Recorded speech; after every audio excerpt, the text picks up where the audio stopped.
오늘 우리에게 주신 말씀은 마태복음 5장 5절. 우리 주보와는 좀 다르게 우리 마태복음으로 오늘 말씀 나누겠습니다.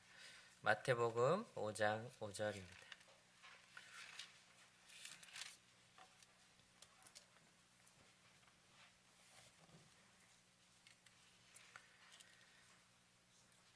우리 다 같이 하나님의 말씀을 봉독하겠습니다. 온유한 자는 복이 있나니 그들이 땅을 기업으로 받을 것이며. 아멘.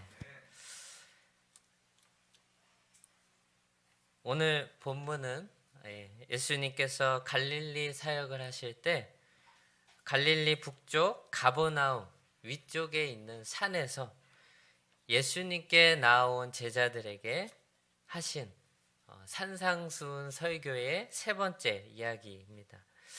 이 내용은 온유한 자 복이 있다.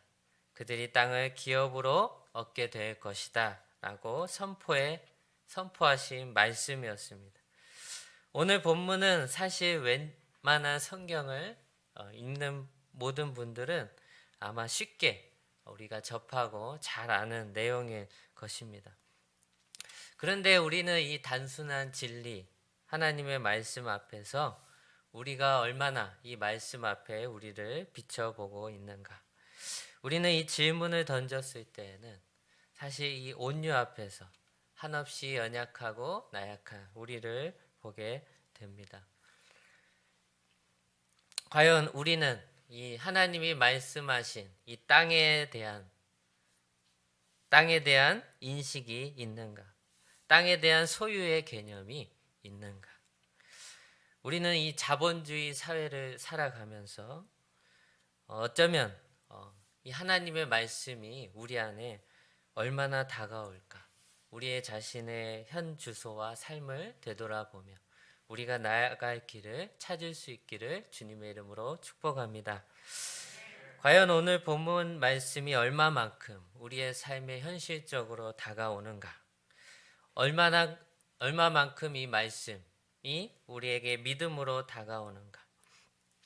우리는 오늘 이 말씀을 통해서 예수님의 성품과 하나님이 우리에게 주시는 그 땅에 대한 개념을 확실하게 잡고 갈 수 있기를 바랍니다. 특별히 저는 오늘 땅 하면 생각나는 부분은 부동산 투기인 것 같습니다. 어떻게 보면 현대인들의 인식 속에서 이 땅을 얻는다라는 개념은 어쩌면 가진 사람들이 땅을 사고 그것으로 인해서 많은 자산을 취득하는 것을 보게 됩니다. 실제로 부동산 투기로 인해서 많은 이익을 본 사람들도 많죠. 어떻게 보면은 자본주의 사회에서 이 부동산 관련된 이런 것들은 당연해 보이기도 합니다. 그러나 우리가 이 하나님의 말씀 앞에서 과연 하나님은 땅에 대해서 우리에게 무엇을 말씀하고 계실까? 우리가 본문을 통해 좀 살펴볼 것은 예수님은 땅에 대해서 어떻게 말씀하고 계실까? 예수님이 말씀하신 그 땅은 무엇을 의미할까? 우리가 말씀 속으로 더 들어가 보기를 원합니다. 실제로 예수님이 이 산에서 자신에게 나온 제자들에게 말씀을 전하실 때 예수님께 나온 사람들은 대부분 가난한 사람들이었습니다. 실제로 자신의 집을 잃어버렸거나 나그네 되었거나 소유를 빼앗긴 사람들입니다. 사회적으로 보면 가난하고 또한 육체적 어떤 질병으로 인해서 유대 사회에서 어떤 질병이 있거나 없는 병을 갖고 있는 사람들에게 특별히 이렇게 천시받고 멀리하고 또 가족들과도 함께 할 수 없는 그 사회적 인상을 봤을 때 예수님께 나온 사람들은 대부분이 가난하고 힘이 없는 사람들이었습니다. 그런데 그 예수님은 그런 그들에게 온유한 자 복이 있다. 땅이 그들의 것이다 라고 말씀하십니다. 그들이 땅을 기업으로 얻을 것이다 라고 말씀하십니다. 예수님께 나온 사람들, 당시의 시대상으로 유대인들은 하루에 빵 한 끼 먹기 힘든 시대였다라고 합니다. 사회상으로는 1, 2%의 사람들이 그 가난한 사람들의 소유를 착취하고 나머지 사람들은 대부분 가난한 사람들이었습니다. 빵 한 조각으로 하루를 전전긍긍하는 사람들. 그 빵 한 조각으로 일용할 양식으로 삼는 사람들. 그런데 예수님은 그들에게 말씀하시는 것입니다. 온유한 자가 복이 있다. 이 세상의 관점으로 부동산 정책을 내놓으시는 것이 아니라 바로 가난하고 헐벗고 힘없는 온유한 너희들에게 복이 있다. 너희들이 땅을 얻을 것이다 라고 말씀하신 것입니다. 우리는 이것을 통해서 과연 우리가 가진 땅의 소유권이 어디로부터 오는가? 무엇을 통해서 오는가? 우리는 좀 생각해 보길 원합니다. 우리는 과연 어떤 땅을 원하고 있는 것인가? 오늘 본문의 말씀, 이 땅의 개념, 단순히 우리가 육신이 후패하여서 죽어야지만 가는 어떤 육신이 죽어야지만 가는 그 하나님 나라일까? 아니면 실제적으로 오늘을 살아가는 우리들에게 실용적이고 하나님이 주시는 실제적인 말씀인가? 먼저 우리가 성경적으로 더 들어가길 원합니다. 여러분, 온유한 자란 누구일까요? 단어적으로 보면 온유라는 말은 헬라어로 프라우스라는 단어로 쓰였습니다. 이 단어는 온유하다 혹은 겸손하다라는 뜻을 가지고 있습니다. 히브리어로는 아나브라고 하는데 헬라어로는 동일한 뜻을 가지고 있습니다. 이 단어는 예수님께서 나중에 예루살렘에 나귀를 타고 입성하실 때 그때 예언된 이전에 선지자들이 예언된 그 말씀과도 흡사합니다. 마태복음 21장 5절을 보면 그는 겸손하여 나귀 곧 멍에를 맨 짐승의 새끼를 탔도다. 여기에서 겸손이라고 쓰인 단어가 바로 프라우스입니다. 그러니까 온유라는 단어와 이 겸손이라는 단어가 동일어입니다. 그렇기 때문에 이 온유라는 말은 어떻게 보면 겸손을 말해주고 있습니다.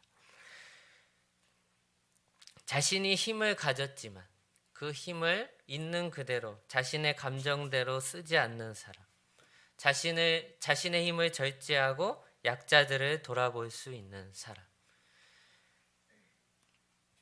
자신을 절제하고 하나님으로부터 오는 겸손으로 무장한 사람, 하나님은 그들이 온유한 자라고 말씀하십니다. 이 땅에 대한 단어는 개입니다. 개라는 단어는 기업이라는 단어의 원어적 단어입니다. 헬라어로는 클레로 노메오라는 단어로서 상속자라는 뜻도 갖고 있습니다. 그러니까 땅을 기업으로 얻는다 했을 때 이 기업으로 얻는다는 곧 상속자를 말해주기도 합니다. 그러므로 본문은 우리에게 땅을 허락하시는 분을 이 세상의 이성과 생각보다 바로 하나님이심을 말해주고 있습니다. 그리고 그 땅은 예수님의 성품으로 예수님을 신뢰하는 자에게 하나님이 주신다고 말씀하십니다. 우리가 이 본문을 봤을 때 땅에 대한 개념, 이스라엘 백성들에게는 실제적인 이야기입니다. 실제로 모세를 따라서 이스라엘 백성들이 약속의 땅으로 나아갈 때 그들은 땅이 이미 아브라함 때부터 약속되어 있었습니다. 그들은 모세를 따라서 약속의 땅을 가기 위해서 갈 때 그들에게 필요한 것은 땅이었습니다. 430년 동안 애굽에서 노예 생활을 하다가 하나님의 부르심으로 인해서 이스라엘 백성들은 그 약속된 땅 가나안 땅을 향해 나아갔죠. 어쩌면 이스라엘 백성들에게 이 땅에 대한 개념은 아주 절실한 것입니다. 그들이 광야에 내몰릴 때에도 그들이 철저하게 의지해야 하는 것은 하나님의 약속을 믿는 것이었습니다. 바로 하나님이 그 약속의 땅을 주실 거다라는 것입니다. 우리는 항상 우리의 앞에 주님을 앞세워서 주님의 말씀 앞에서 우리의 자신을 비추고 주님의 뜻대로 이 온유한 마음을 우리가 다 누릴 수 있기를 주님의 이름으로 축복합니다. 이스라엘 백성들이 요단강을 건널 때 그들이 가장 앞세웠던 것은 바로 언약궤입니다. 그들이 요단강을 나아갈 때 그들 앞에 놓인 장애물 앞에서 하나님이 중심이 바로 언약궤를 앞세워 그들은 나아갑니다. 바로 하나님의 은혜 그리고 우리를 위한 영원한 제물이 되어주신 그 예수 그리스도가 그들의 중심이었습니다. 그러므로 우리가 그 나라에 들어가려면 약속의 땅에 들어가려면 바로 온유한 마음과 성품을 갖춰야 된다는 것입니다. 그 땅은 어디일까요? 바로 하나님이 계신 곳이고 하나님이 통치하시는 나라입니다. 여러분, 이 땅에서 우리가 좋은 집에 살고 많은 자산을 가졌다고 한들 우리가 영원하신 그 하나님의 나라에 들어갈 수 없다면 얼마나 슬픈 일일까요? 우리는 이 세상의 좋은 집을 추구하기보다 하나님의 나라, 예수님이 말씀하시는 온유의 성품을 갖추고 그 하나님의 나라를 꿈꾸며 살아가는 우리들 될 수 있기를 바랍니다.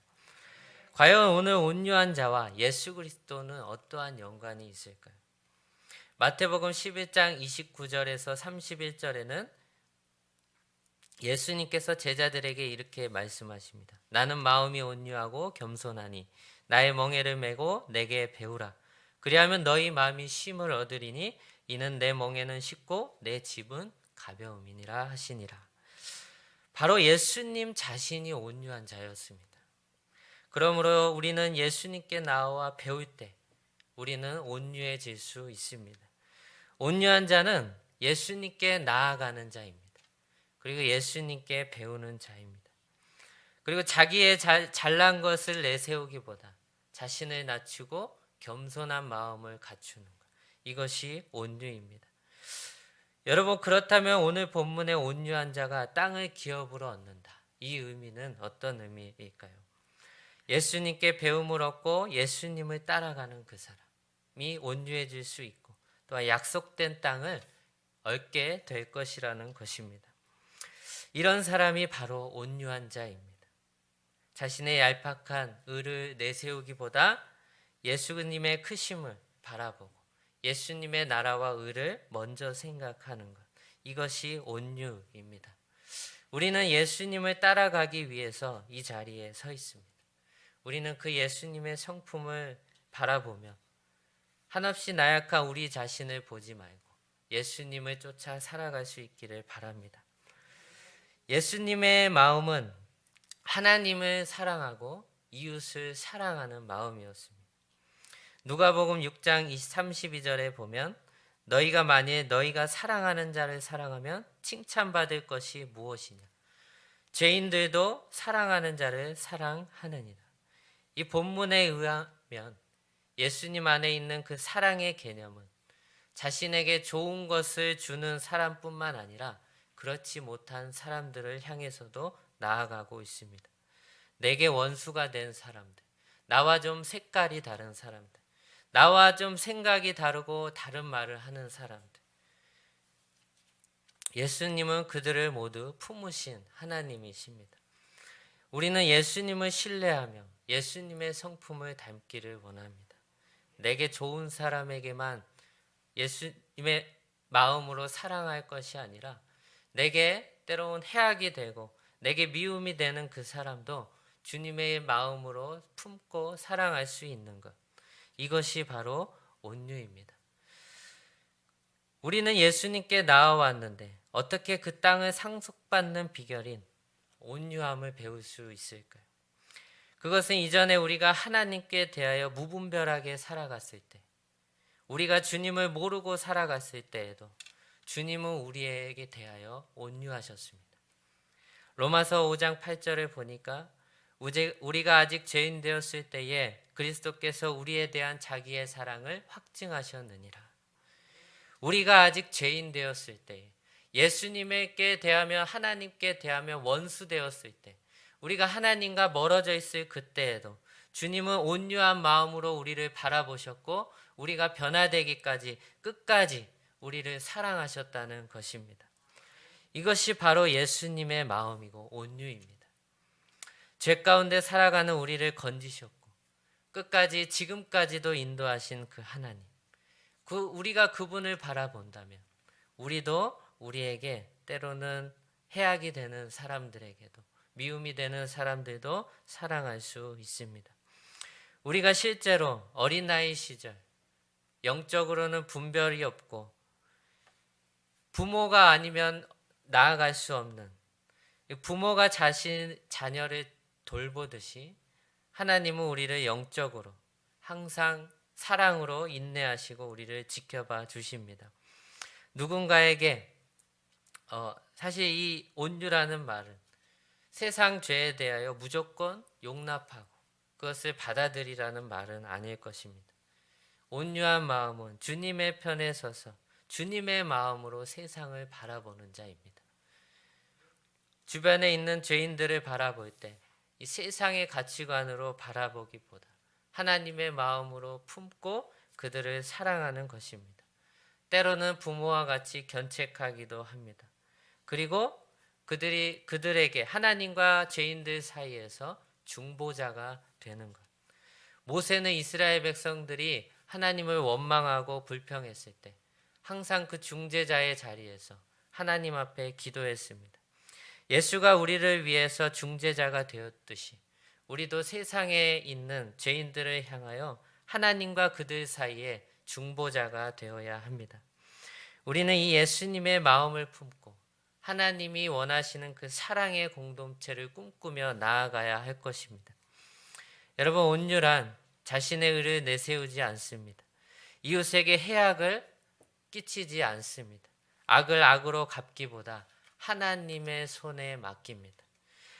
자신을 신뢰하기보다 하나님을 전적으로 신뢰하며 나가는 마음, 이것이 온유인 것입니다. 예수님은 자신을 죽이려고 부당한 재판을 감행하는 이 헤롯 앞에서도 자신의 입을 열지 않았습니다. 자신의 억울함을 내비치지 않았습니다. 하나님의 심판과 공의 앞에 철저하게 신뢰하는 이 예수님을 우리도 닮을 수 있기를 바랍니다. 온유하신 예수 그리스도 안에서 배우는 우리가 바로 온유한 자입니다. 나를 주장하기보다 하나님의 일하심을 바라보고 전적으로 신뢰하는 것, 나를 바라보기보다 나를 만들어 가시는 예수님의 성품을 바라보는 자, 우리의 공동체를 육신의 눈으로 바라보고 이웃을 보는 것이 아니라 우리의 공동체를 사랑하시고 인도하시는 그 하나님을 바라보며 우리 공동체가 나아간다면 우리 큰은혜 교회는 이 온유한 성품으로 반드시 땅을 기업으로 얻는 하나님 나라의 상속자가 될 줄로 믿습니다. 하나님은 예수 그리스도를 신뢰하며 살아가는 우리들 모두에게 복 있다 말씀하시고 땅을 상속하게 될 것이라고 말씀하십니다. 여러분, 성경 속의 인물 중 요셉은 온유했습니다. 자신을 노예로 팔아버린 형을 용서했습니다. 악을 악으로 갚지 않았습니다. 형들을 그가 용서할 수 있었던 것은 그 안에 자신에게 해악을 끼친 이 암울하고 억울한 상황도 하나님의 섭리 안에 있으며 이 악도 하나님은 선으로 바꾸실 수 있는 하나님이심을 믿었기 때문입니다. 자신의 현실에 안주하지 않고 자신을 자신으로 보지 않고 하나님이 만들어 가시는 자신과 하나님이 이끌어 가시는 그 약속을 믿었기 때문에, 그 신뢰했기 때문에 그들은 그 약속을 얻을 수 있었습니다. 요셉은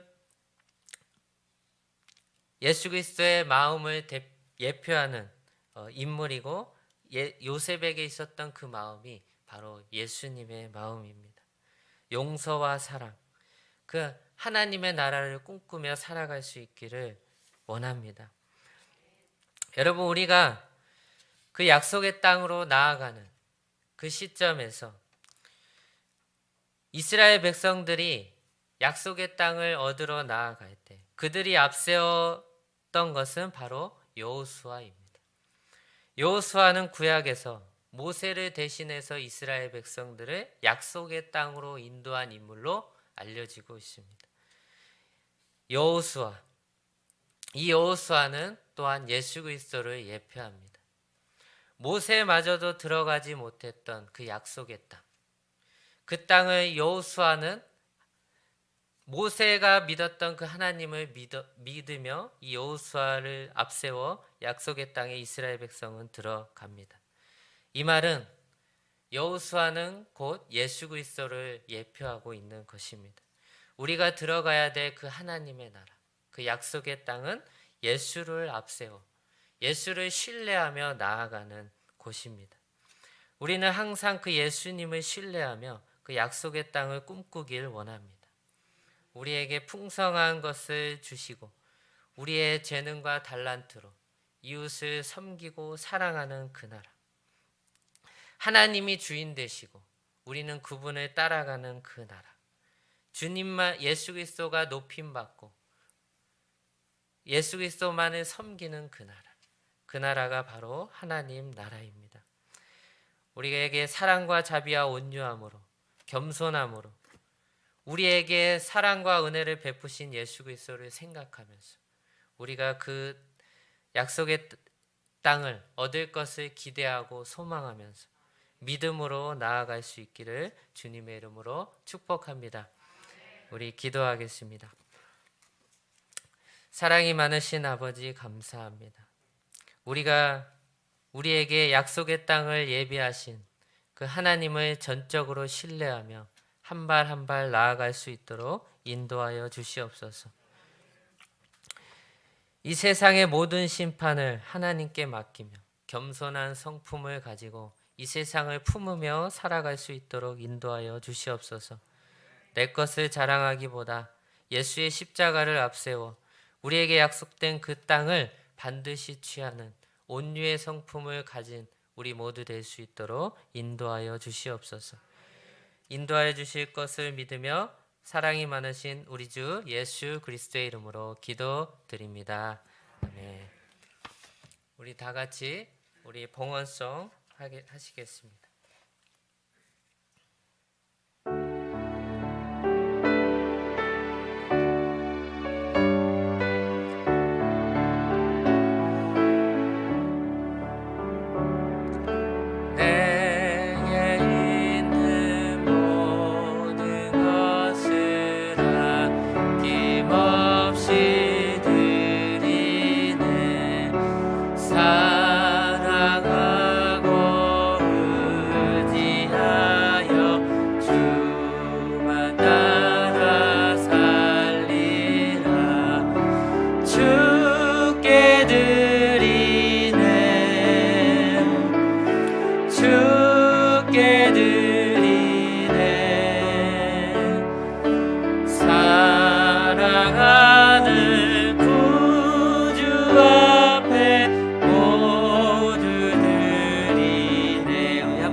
사랑하는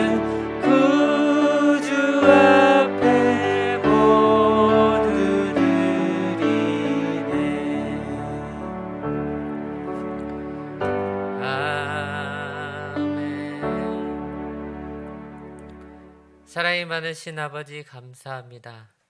이 시간 하나님 앞에 귀한 정성을 다하여 예물을 드린 우리 성도님들에게 하나님의 크신 손으로 축복하여 주시옵소서. 날마다 감사의 제목으로 하나님께 나아갈 수 있는 우리들 모두 될 수 있도록 인도하여 주시옵소서. 풍성하신 은혜와 사랑으로 날마다 일용할 양식을 채워주시고 풍성한 은혜로 우리에게 은혜로서 인도하시는 하나님께 감사드리며 사랑이 많으신 우리 주 예수 그리스도의 이름으로 기도드립니다. 아멘. 오늘 교회 소식 알리도록 하겠습니다. 지금 강원도가 지금 산불로 인해서 며칠 동안 인근 주민들이 피해를 보고 있습니다.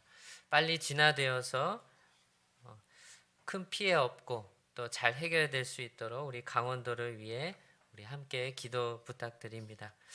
그리고 두 번째로는 담임 목사님께서 코로나 양성 판정을 받으셨습니다.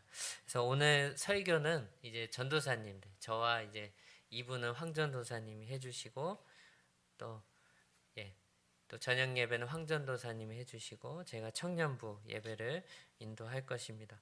그리고 세 번째는 새벽 예배는 그리고 주변의 코로나 확진으로 인해서 고통받는 우리 성도님들을 위해서 우리 함께 기도하길 원합니다. 그리고 세 번째는 새벽 예배는 현장에서 이제 드리지 않고 당분간 3월 7일부터 11일 금요일까지는 목사님이 실시간 송출로서 이제 영상으로 이제 하신다고 하십니다. 그래서 금요철에는 기존 그대로 이제 드려진다고 합니다. 드려집니다. 네. 이상입니다. 우리